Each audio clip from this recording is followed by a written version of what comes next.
Bonjour à tous, je suis dans mon bureau au Parlement européen à Bruxelles et je fais cette vidéo pour vous informer que je devais consulter dans une dizaine de minutes les contrats de vaccins qui ont été négociés par l'Union européenne et par Bruxelles avec les laboratoires privés. Ce rendez-vous vient d'être annulé. J'ai reçu un mail il y a quelques heures m'indiquant que ce rendez-vous, un simple mail, que ce rendez-vous serait tout bonnement et simplement annulé. Pour vous rappeler un peu la chronologie, les États membres ont mandaté la Commission européenne pour négocier auprès de Pfizer, Moderna, AstraZeneca et l'intégralité des laboratoires qui ont mis à disposition des vaccins, les commandes et les contrats de négociation. Cette démarche devait se faire dans une opacité relativement importante puisque personne ne devait avoir accès à ces contrats. Il n'y avait aucune démarche de transparence, les députés étaient tenus à l'écart de ces négociations et n'avaient même pas accès aux documents. Face aux accusations, à juste titre d'ailleurs, d'opacité, de manque de transparence, la Commission, pour éviter un scandale, a finalement indiqué qu'elle trierait des députés sur le volet et qu'elle donnerait accès, là encore de manière un peu spéciale, dans une pièce sécurisée, avec les portables à l'entrée, les contrats de négociation à un certain nombre de parlementaires. Nous sommes aujourd'hui, et je voulais que vous le sachiez, parce que c'est important qu'on soit transparent avec vous, un refus ostensible des laboratoires de donner, alors même que les commandes ont été passées, de rendre transparents les contrats de négociation. Il n'y a qu'un seul laboratoire qui a accepté aujourd'hui de s'associer à cette démarche de transparence avec la Commission, qui est le laboratoire CureVac, qui est un laboratoire allemand qui a vocation à participer à la production de vaccins. Et je voulais vous montrer le document que je me suis procuré, qui est donc ce contrat. C'est un contrat de vaccin qui a été donc négocié entre la Commission et le laboratoire allemand CureVac. Et je vous affirme que nous ne savons rien. Voilà, on ne sait rien sur les montants, on ne sait rien sur les négociateurs, on ne sait rien sur les garanties, on ne sait rien sur les responsabilités. Et je voulais vous montrer ce qu'était cette pseudo-démarche de transparence. Je vais vous montrer le document qui a consisté donc à nous montrer, donc c'est un document qui fait quelques dizaines de pages. Donc vous avez l'intégralité des formules de politesse. Donc voilà, tout est très très bien écrit. Vous avez le sommaire, tout est bien présenté.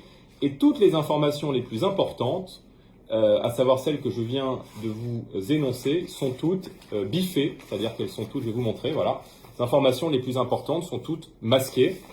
Donc vous avez des carrés gris absolument partout.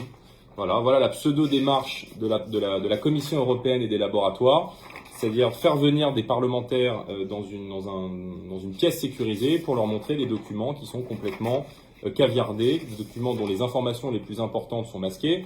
Alors il ne s'agissait pas de réclamer la transparence pour réclamer la transparence, il s'agissait de réclamer la transparence aussi pour que nous exercions notre rôle de contrôle qui était celui d'éviter que se reproduise le scandale du Remdesivir. Encore une fois, je veux juste être très clair, je ne préjuge pas de l'efficacité ou non des vaccins.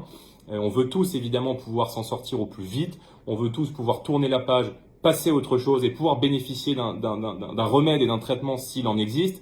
Mais notre démarche consiste, parce qu'encore une fois on parle de marché public, qu'on parle d'argent public, qu'on parle de campagnes de vaccination qui sont publiques, avoir de la transparence, parce que c'est la condition sine qua non à la confiance des populations et de nos concitoyens à l'égard de ce vaccin. Or, voilà aujourd'hui ce que nous propose la Commission européenne.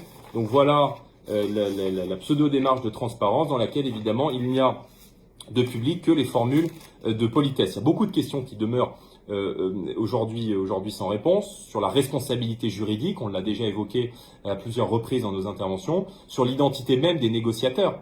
Je veux dire, on ne sait rien des gens qui ont négocié ces contrats. Sont-ils en situation de conflit d'intérêts? Qui sont-ils? Il est normal.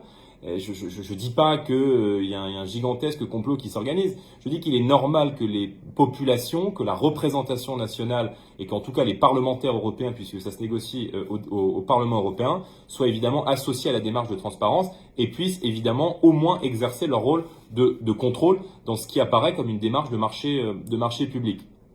Et on le fait D'autant plus qu'il y a quelques mois, l'Union européenne a passé commande, vous vous en souvenez, auprès de Gilead de 2 milliards d'euros de doses de Remdesivir, dont on nous a expliqué qu'il pourrait être un hypothétique traitement sur le Covid-19.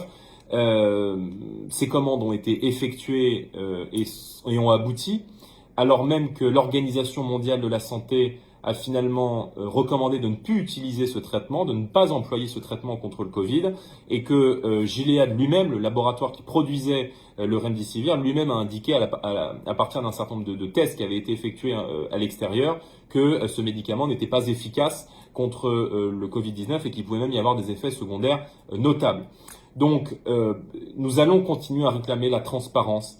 Il faut la transparence et que le gouvernement nous entende s'il souhaite que cette campagne vaccinale réussisse, se passe dans de bonnes conditions. Il faut dire la vérité aux gens, il faut dire la vérité aux Français, il faut dire la vérité à nos concitoyens et il faut que dans une démarche qui se négocie aussi avec leur argent, eh bien, on puisse avoir une transparence qui soit évidemment totale par-delà les négociations économiques qu'il peut y avoir. Donc, je voulais vous en informer. Nous allons évidemment nous continuer à réclamer cette transparence.